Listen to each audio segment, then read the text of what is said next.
everybody out there, and welcome back to Comic Frontline. I'm Chris, and you're here with me once again for another comic book review. And as you can see from the image floating on this side of the screen, I will be reviewing Action Comics 978, New World, Part 2. I had to think about it for a second there, I forgot. New World, Part 2.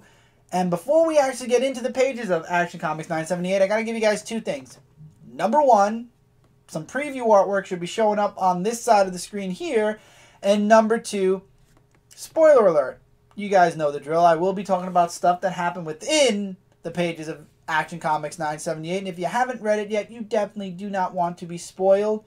But don't worry, I always like to give a non-spoiler overview of the book before I get into the spoilers. So if you haven't read the book yet, if you don't want spoilers, you guys know what to do. Watch later, and then you come back and we see if we agree or disagree on certain points in the book.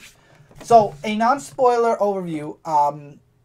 With this book, we continue along the history of Superman, and this is why I know a lot of people were complaining about how the last issue of Action kind of was, it was just what everybody knew all over again. Well, this issue answers why.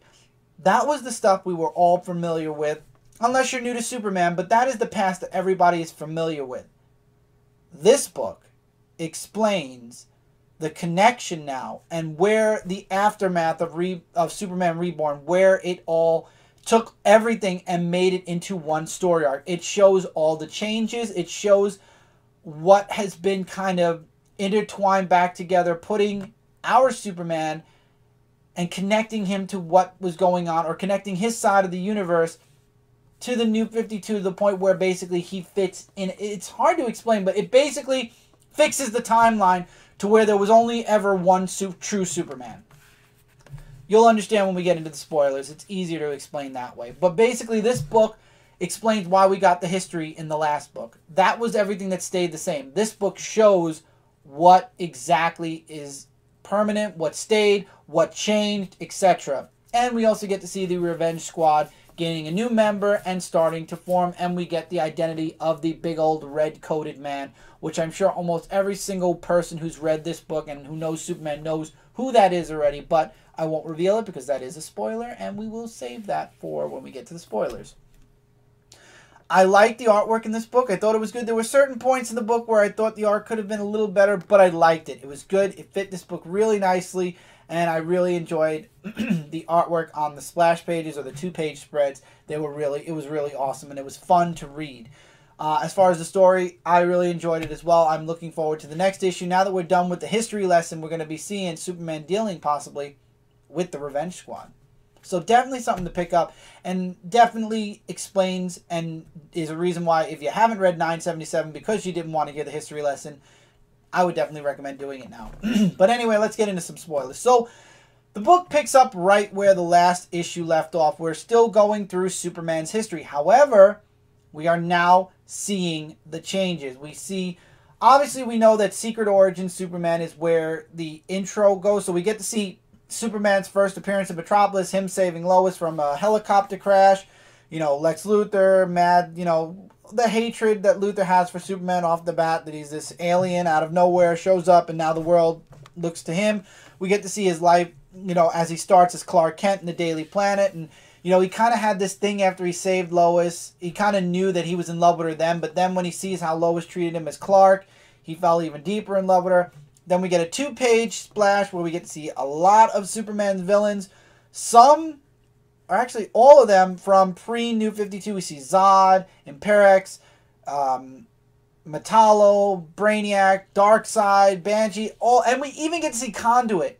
Conduit, who hasn't been around for eons, died in 1991. We get to see Conduit again in the background. And then we see certain things like the Kryptonian Man saga. We get to see Exile into Space because he's holding the oxygen belt that he wore right before he left. We get to see Superman Blue. So we do know now that the Energy Superman arc did happen. We get to see a bunch of stuff. And then we get to see the proposal, which is exactly like what happened in the 90s. The reveal, and then we get a little bit of a break, and we find the Coated Man is now resurrecting and bringing back Eradicator to join him in his, revenge against Superman. Go back to the history lesson. The death still happened. Now, we get to the return. We get to see Green Lantern fighting Mongol. And we only get 3 Supermen, though. We get the Eradicator, we get Steel, and we get the Cyborg Superman. No Superboy. Continuing my prediction that Oz still has Superboy, and he's been pulled out of the timeline on purpose. So now Superboy did not exist yet in the Reign of the Supermen. So the Reign of the Supermen has been changed somehow. And there is no Superboy. And that's crazy. And again, I can't wait to see how they're going to fix the Connor Kent stuff. But Connor's gone. We go into the marriage. They confirm in this book what we've been wondering, which is the death of Martha and Jonathan Kent. That did stick from the New 52. Now, this is what I don't understand. Out of nowhere, they don't explain it, but they have Superman in the New 52 costume. They don't explain why he has it, but he's in it, and this is where Lois, announces to him, hey, that she's pregnant, and Metropolis gets very dangerous all of a sudden. So they travel up north, and that's where she has the baby in the fortress.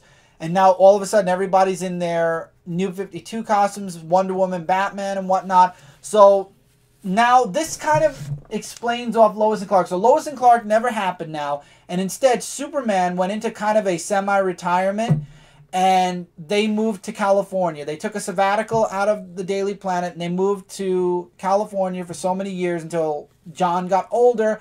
And then Superman went back into public light, which it explains off the Hell on Earth. It explains the Krypton Saga, which I can't remember for the life of me, that one right now. And it also goes into the John Romita Jr. story arc that we had. And then we go back to Mythoflick. And everything is now connected. So the only part that really got me was, again, Superboy, Connor, no longer in the timeline at all. And the one thing I didn't like was they didn't really explain why he put on the new costume, just the fact that one day he was wearing that costume. Maybe that's the costume they gave him after he came back from the Electric Blue instead, but no explanation. We just see him in the New 52 outfit one day. It just kind of was like, what? Really? You just kind of put him in it one day?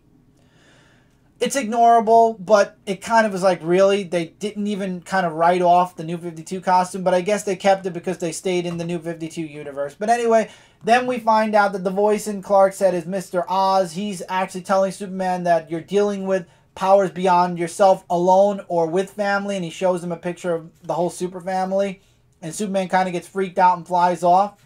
And then we get the last 2 pages of the Revenge Squad all getting together, and we get the reveal that the guy behind the codes was Hank Hansaw. But not Cyborg Superman Hank Hansaw, which the playback just confirmed that Cyborg Superman existed. But apparently this Hank Hansaw is exception to the rule. He is the Hank Hansaw from the Lois and Clark Superman story arc we got during New 52. And he's putting everybody together to get revenge on Superman. That kind of makes the recap with Cyborg Superman wrong, and it didn't add up, unless that's just the image he's showing, and then we'll find out that he's really the Cyborg Superman. If not, then that kind of made that point where they showed all 3 Supermen pointless, because then, well, that was Hank Hansaw. That was Cyborg Superman. So how is Hank Hansaw still looking like the New 52 Hank Hansaw? If that makes any sense. But I'm excited because now I'm wondering, well, what happened to Superboy? What information, or how are we going to get him back? Is it going to kind of be like Wally, where when Superboy comes back, everybody's just going to remember him, and he's going to be like, oh, wow, yeah, you were part of the Reign also. Where have you been? This is a good way, DC, to bring Superboy back. Do the Kid Flash thing where you brought Wally back, bring Superboy back next. But then again, it's going to be interesting to see him versus John. That's fine. 2 Superboys are all right. I'm going too off. I'm going too out of the box right now. But this issue is amazing. Definitely check it out. It shows you all the changes that have been made to the Superman universe and all the things that kind of intertwine old DC Universe Superman back into the Rebirth / New 52 universe. It kind of puts him back where he was and explains all the little holes that were there. Those holes are now covered up by a new kind of timeline. So that's it for this review, guys. As always, We are Comic Frontline, your #1 source for comic-related news, reviews, and a whole bunch more. If you're new to the channel, hopefully you'll click that sub button. This way we're in your sub box and you don't miss out on a single solitary videos. We have 3 live shows each and every week. Frontline Live, Media Madness, Dark Avenger Live. And we have tons of reviews that we put up every single, not every single day, but we have a video every single day. So definitely something to check out.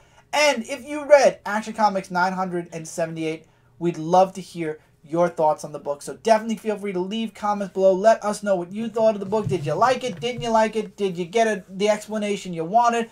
Are you left with a couple of questions like I am about Superboy? We'd love to hear from you guys. That's why we have comments in the comment section, and that's why we always like to keep our comments open. We'd love to hear what everybody thinks because everybody has a different opinion.